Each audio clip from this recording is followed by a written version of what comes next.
it's time to install Zoom on your Chromebook.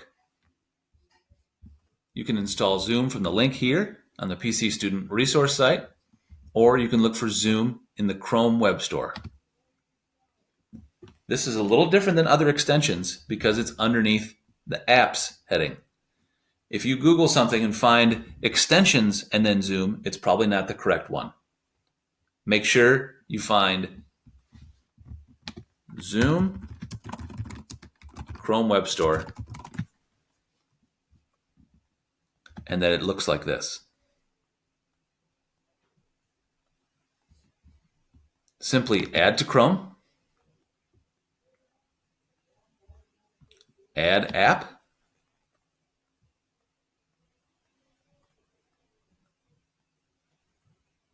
and then launch the app. The other way you can launch it is to hit search and type in Zoom, and you will see now that it is listed here.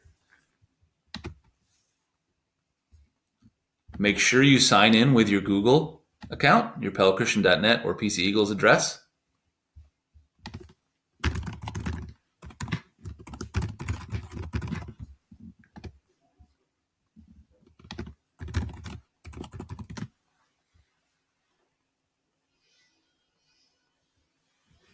And you are all set.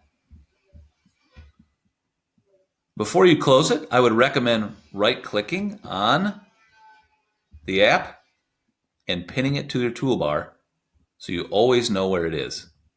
It will not appear in the extension area like Screencastify.